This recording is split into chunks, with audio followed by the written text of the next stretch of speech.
Hello everybody and welcome back to World of Warships Legends. My name is Spartan Elite 43 and tonight we are going to have a lot of fun. We are in North and we are in my Lightning. Now, I know what you're thinking. It's been a little while, but I think you guys are going to enjoy this. It's a domination match. We spawned in the North and we are going to head over to A because that is the side we spawned on. We're going to do a lot of things differently than we normally do in this, because I've been tossing around a little bit of different play styles to try to improve my consistency in destroyers. Now, you guys know I like to personally try to play everything and get decent in everything. I'm pretty decent in battleships. I need a lot of work in cruisers, and I need a lot of work in my destroyers. So that's why I've been focusing more on destroyers and cruisers here recently. Other than the meet the ships, you know, that we have to do. Well, we don't really have to do, but the Wargaming loans us ships, so we do the meet the ship videos for you guys. But other than that, we're trying to improve. That's the whole goal, right? We play the game to have fun and to improve so that we have more fun in the future. Now, can I just say, despite my reservations for North, I do like the look of this map, especially with the overcast, the sun coming up off the right side of the ship, the island over there, it looks good. I don't care what anybody says. It's a fantastic looking game. I really do enjoy this game, graphically speaking. Now, there are 3 destroyers against us. We are the only destroyer on our team that is over here. The other 2 are at sea. Now, anytime you have a double commit on destroyers over there, and they probably spawn there, but usually they try to spawn one in each cap. But anytime you have a double commit like that, you must win your side. Have to. You can't devote that much firepower and spotting and not win your side, so you have to win that side. But I can't worry about that, because right now I have to worry about winning my side. Now, I don't normally jump straight into the cap this early in the match. Because I don't want to get caught and be focused by everybody while I'm the only one anybody can shoot at.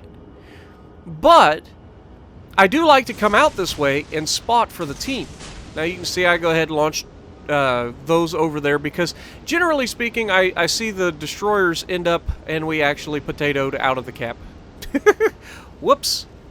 Had it halfway capped and then just potatoed right out of it. Like a dummy. But that's usually where destroyers like to come into the cap from the enemy side of this map. So I like to just sweep the coast of that island just in case. And then I start pushing towards the enemy here because there are other ships out here and I want to spot them. And the only way I can do that is to get closer. Now it's a two-edged sword. You get closer, you potentially can get spotted back. But I don't want to start opening fire on these guys. I am a spotter right now. They have spotter planes up. They are well within range to see me. And so we've got to be extremely careful. Now that we know there are 2 battleships, 2 cruisers, it's dangerous. One of the cruisers is leaving. That's good.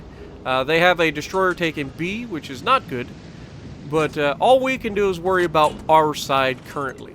And we are doing everything we can to try to keep these guys lit up without giving away our position. And you can see I'm getting really nervous about this New Orleans pushing closer and closer to me. So I look over my shoulder here, make sure I got teammates, and unfortunately we only have 2 cruisers that have pushed up. So we've got to be careful. Now I go ahead, pop the destroyer or pop the smoke. I know that I'm going to get detected here, but I want to get the torpedoes out just to try to get rid of this New Orleans. Once I get rid of him, I feel pretty confident about getting rid of the battleships. But you can see I immediately, after launching the torpedoes, turned away to try to avoid taking damage and also get outside of his detection range. Now, unfortunately, British torpedoes are pretty slow compared to other torpedoes in the game. So he has all day to dodge these, and as a cruiser, it's very difficult to not dodge. I say that, he immediately takes one right up the prop shaft.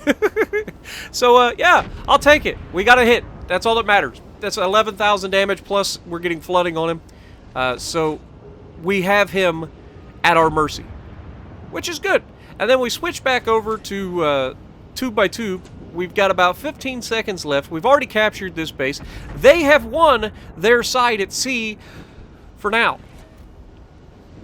So we have a pretty good place in this game. We don't have to force the issue, and you can see the New Orleans is still taking damage from our flooding, and he is not long for this world anymore. He's burning, he's flooding, he's having a bad day, and we get the kill. So we end up hitting him one time and pulling 19,000 damage off of him. Not bad. So, yeah. So far, pretty relaxed, if not right on the edge of, what is comfortable for a destroyer to pull when you're getting that close to a heavy cruiser. Now, luckily, the New Orleans doesn't get radar, but now we have 2 battleships. These battleships know I am here. And you can see I had already popped my smoke again, and I'm going to pop out of the smoke. That is more of a distraction than anything. I know he's coming towards me. I'm just trying to figure out where I need to launch these, and of course, I launch some. He immediately starts turning, and we're going to try to launch a spread of torpedoes out ahead of him, and now I've made a mistake. Can I recover from it? Don't hit the island. Got to keep the momentum. Oh, he's getting real close to detection range. But I think we got away with it. And he's heading right for those other torpedoes that we launched. And it looks like we're going to get at least 3. Yo, we only get 1? What? What a freaking punk. I thought for sure I was going to get a couple hits on that. Didn't. And he lives for now. But now that he's burned his damage con, we're going to go ahead and we are going to start shooting at him because we're spotted. There's nothing we can do. We're already spotted. Go ahead and start shooting, Spartan. Spartan! Never mind. We're just going to get out of... Oh, God! Okay, we're fine. Luckily, we disappeared for him just as he pulled the trigger, which made that shot inaccurate. But then we're going to start dumping because he just fired, and it's less likely, and we get the immediate fire, which means that is death. And we get our second kill of the game. So, you can see I'm trying to be a little safer, less aggressive, but at the same time keeping myself in a position to spot for my teammates and giving my teammates time to actually do their part. Because a lot of the times I will spot for the teammates, I'll drive myself right into a spot where it's extremely dangerous, and then I just sit there. Like I try to do everything I can, and then I don't, get any help from the teammates. But if you are able to spot for the team and not just nuke everything, which, I mean, if you can nuke everything, go for it, but I have a tendency to miss my torpedoes. I don't know if you guys knew that. But we're going to go ahead, place the torpedoes behind him because we know he's reversing. However, he's in a Colorado, he's broadside on. There are a couple battleships and a couple cruisers back there behind me. So he's not long for this world. Don't know if our torpedo... Yeah, he's already gone. Iowa finishes him off. But this is still anybody's ballgame. Yeah, we have the lead, but they have multiple ships near sea that could easily flip sea. Now, this is a part of the game where I am going to have to take over. I am the mobile one. I am the one ship that has the ability to get from cap to cap quickly and find enemies for our team to shoot at. However, look at the composition of the enemy team right now. There are 3 cruisers and 1 destroyer. Now, I don't know about you, but the last thing you want to be doing is getting into slugfest with 3 cruisers and another destroyer when you're in a destroyer. It doesn't end well for you when you only have 13,000 health left. However, we are still going to do everything that we can to flip these caps. We have to. Otherwise, it's a loss. Now, we have the points lead, obviously. We had more than 1 cap for a long time. Plus, we have a 1 kill advantage. Oh, hello, Kutuzov. What are you doing? Now, obviously, he was the one that flipped B. But why is he still there? Well, the only thing I can figure is that he's trying to use the mountains as cover to shoot at guys that are detected by his destroyer. Makes sense, right? Problem for him is pretty straightforward and simple. He's not left himself an out. He's put himself right up against the island, and we are going to blanket him in torpedoes and then just sail away, right? That's the plan. But then I realize he's half health, he's reversing. We want to freak him out. We want him to do what we want him to do, which is charge forward and try to get away. So we start firing our guns. Now this is a dangerous thing against any cruiser, let alone a fire cruiser like the Kutuzov. But it works. The fact that we start shooting at him, and of course we had another cruiser behind us that was shooting at him, but he starts freaking out, he charges forward, he runs into the island, and all these torpedoes, all I need is one. And we get him, and down he goes. Now, normally I would jump into B and start flipping B immediately. That is the smart thing to do. However, I have a Mogami, another dangerous fire cruiser off to my right. Cannot afford to let this guy push up on us without taking any damage. Now, he's getting very, very close to being within visual range. So we're going to go ahead and try to assume that he's going to turn away, and we're going to put the torps out towards the island, hoping that he runs into him. Now, obviously, if he turns hard enough, these are going to miss, but he's not the only one there. There is a second Mogami behind him, I believe. I know there's a second cruiser, but I don't know if it's another Mogami. But as you can see, he has completely avoided those torpedoes for the moment. We are in B, we are flipping B, and they have a destroyer in A flipping A. We have quite the lead, which means we have to keep that lead. So flipping B is preferable. Now, behind the island, I have the opportunity to fire on the Mogami and not have to worry about being detected. We also have our smoke going, and the Fiji, that's what it was, enemy Fiji comes around the corner.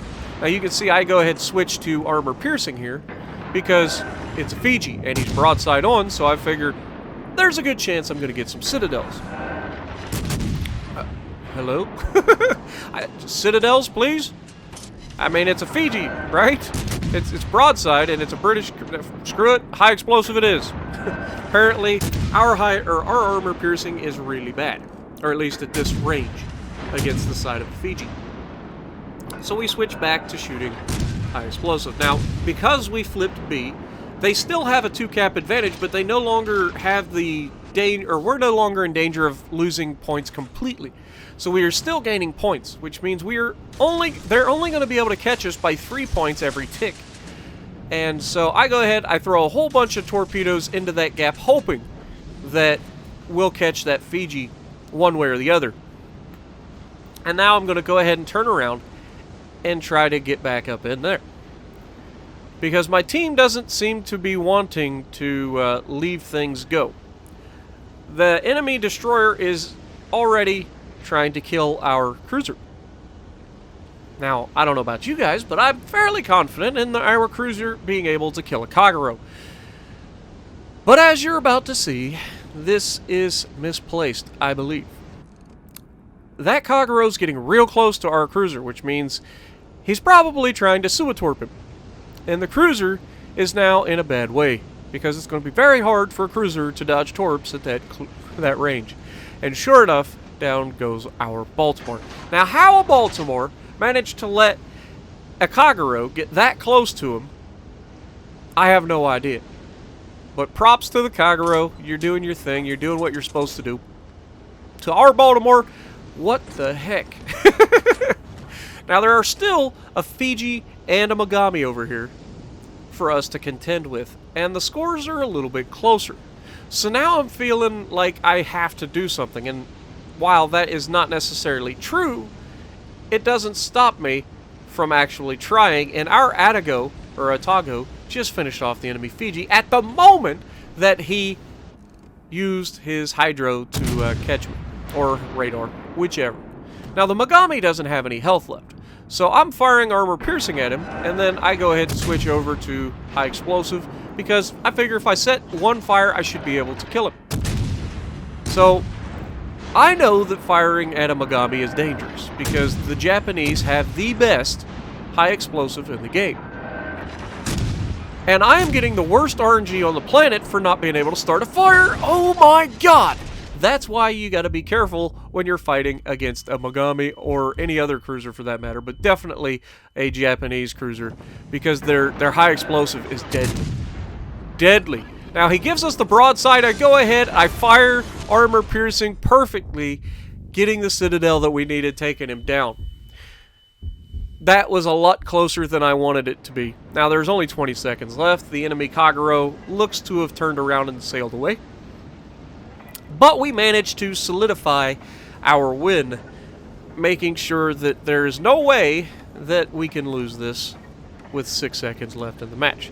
So hopefully you guys have enjoyed. I know it's not the highest damage game, but from a strategy standpoint, I feel like this was one of my better destroyer games. So let me know in the comments below what you guys think. And if you like what I'm doing, punch the like button, leave a comment below, subscribe to the channel if you haven't already, and as always, I will see you in the next video.